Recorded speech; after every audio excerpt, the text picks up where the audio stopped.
Welcome to Fun Facts Daily, your source for just the good stuff. Monday through Friday, we're bringing fun facts and news you can use, all carefully curated to uplift and inform. So give yourself a break, relax, and learn something awesome in just a few minutes every day. Hi everyone, I'm Kyle Wood, and today we'll be learning all about Hanukkah. And if you're listening and celebrating Hanukkah, hope you're enjoying the holidays. But before we get into the facts, let's warm up our brains with a little challenge to see if you can tell fact from fiction. Consider this. Because Hanukkah falls around the same time of year as Christmas, and it involves gift-giving and decorations, many people kind of lump it in with Christmas, assuming that it's one of the most spiritually significant celebrations on the Jewish calendar. It certainly gets the most media attention, but does that popularity translate to spiritual significance? Is Hanukkah actually the most important holiday in Judaism, or is this a common misconception? What do you think? We'll find out at the end of the episode.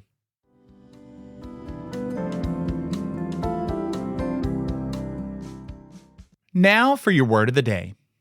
Our word for today is Shamash. That's S-H-A-M-A-S-H. In the context of Hanukkah, the Shamash is the helper or assistant candle on the menorah. It's distinct from the other 8 candles, often sitting higher, lower, or to the side of the others. Its primary job is practical. According to Jewish law, the Hanukkah lights are holy and shouldn't be used for mundane tasks like reading a book or lighting the room. So the Shamash is used to light the other candles and provide light for the room so the holy lights remain set apart. The word comes from the Hebrew root meaning to serve or to minister. Interestingly, this term isn't just used for the candle. In the synagogue, a shamash, sometimes called a sexton in English, is a person who helps manage the day-to-day operations of the synagogue, essentially taking care of the physical needs of the place of worship. So whether it's a person or a candle, the shamash is all about being a helpful servant that allows the main event to shine brightly.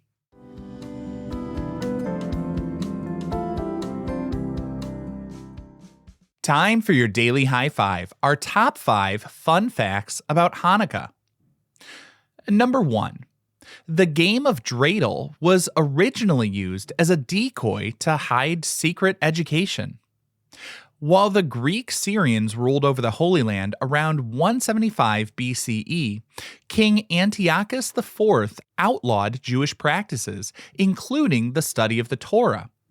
Jewish students refused to give up their learning, so they would gather in secret caves or forests to study their scriptures, bringing along small spinning tops as a cover story. If soldiers appeared to raid the gathering, the students would quickly hide their scrolls and pull out the tops, pretending they were just there to gamble and play games, and this allowed them to preserve their traditions right under the noses of their oppressors. Today, the 4 sides of the dreidel are marked with the Hebrew letters Nun, Gimel, Hey, and Shin, which serves as an acronym for the phrase Nes Gadol Hayah Sham, meaning the great miracle happened there. This phrase ties the game directly back to the victory of the Maccabees over the Greek army and the miracle of the oil. Interestingly, on dreidels sold in Israel, the last letter is changed from shin to pei, which stands for po, changing the phrase to a great miracle happened here, acknowledging that the players are standing in the very land where the history took place. Number 2. There's a technical difference between the standard menorah and a Hanukkiah. While we often use the word menorah to describe the candelabra used during the holiday, the specific object is actually called a Hanukkiah. The original menorah used in the Holy Temple in Jerusalem had only 7 branches and was a symbol of the nation of Israel, appearing on the Ark of Titus and the modern Israeli emblem. A Hanukkiah, though, is specifically designed for the holiday and has 9 branches. 8 for the 8 nights of the miracle, and 1 reserved for the Shamash, or helper candle, distinguishing it visually and functionally from the ancient temple symbol. Another key difference is where they're placed. While the Temple Menorah was kept deep inside the sanctuary, the Hanukkiah is meant to be displayed publicly. There's a concept in Jewish law called pirsumei nisa, which translates to publicizing the miracle, and that dictates that the lights should be visible to passersby. This is why you'll often see Hanukkahs placed in front windows or in doorways, as the entire purpose of the 9-branched candelabra is to broadcast the story of resilience and light to the outside world. Number 3. Hanukkah is all about celebrating a miracle of oil lasting for 8 days, and to do that, people enjoy a lot of fried foods. And in Israel, the holiday celebration includes eating about 20 million jelly donuts. While potato pancakes, called latkes, are very popular in the US, Israelis prefer Sufganiyot.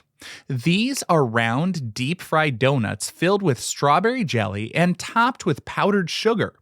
Bakeries begin selling them weeks before the holiday begins to meet the demand. Estimates are that in Israel alone, they go through about 20 million of these jelly donuts. Divided by the population of around 9 million people, that would suggest that the average Israeli eats around 2 or 3 of these donuts during Hanukkah. The modern take on these traditional fried pastries has evolved far beyond a simple strawberry jelly filling. Israeli bakeries today engage in a fierce annual competition to create the most elaborate and gourmet fillings imaginable. You can find treats injected with everything from dulce de leche, espresso cream, and pistachio paste, as well as savory options or even vodka-infused fillings. This culinary tradition has become a major part of the celebration, along with the lighting the candles and spinning of the dreidel.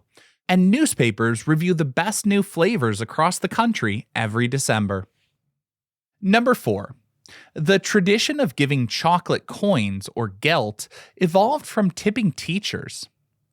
The word gelt is Yiddish for money, and the tradition started in Europe in the 17th century when students would give coins to their teachers as a holiday bonus or token of appreciation.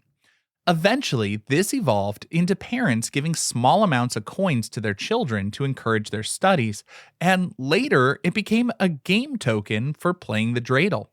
In the 1920s, American chocolatiers picked up on the tradition and began manufacturing foil-wrapped chocolate coins, creating the delicious and iconic treat we know and eat today. And our 5th and final fun fact for today: Hanukkah has not only been celebrated all around the world, it has been celebrated out of this world. In 1993, NASA astronaut Jeffrey Hohmann brought the joy of the Festival of Lights into zero gravity while aboard the Space Shuttle Endeavour. To mark the holiday, Hoffman brought along a small travel-sized menorah and a dreidel, spinning the top in midair while the shuttle orbited the Earth. Because open flames are obviously a major safety hazard on a spacecraft, he couldn't actually light the candles, but he did broadcast a video of himself displaying the items and spinning the dreidel, proving that the celebration can happen anywhere in the universe. The physics of the dreidel spin in microgravity provided a unique visual for those watching back on Earth. Without gravity to pull the top down, the dreidel didn't wobble or fall like it does on a table. Instead, it floated freely while spinning perfectly on its axis for an extended period.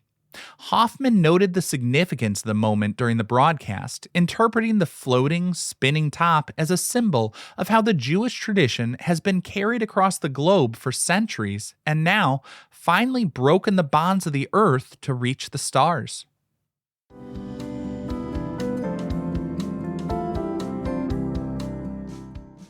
Now for some news you can use. If you celebrate Hanukkah, you might know that cleaning the wax out of a Hanukkiah after the holiday can get kind of messy. And let's face it, it's frustrating trying to scrape all that wax out. The best way to remove stubborn wax without scratching the metal or glass of your menorah is to utilize your freezer. If you place it in the freezer for about 30 to 45 minutes, the cold temperature causes the wax to contract and shrink slightly. Now, I know you might be thinking everything's going to contract, but metal, glass, and wax are all going to contract at different rates. The wax will shrink a bit more, and the cold wax is not just going to shrink, it's also going to become brittle, and that's going to make it easier to pop right out of the holder with a gentle nudge. You can usually just use your thumb or a wooden toothpick to snap the wax pucks out cleanly, leaving your menorah looking brand new and ready for storage until next year.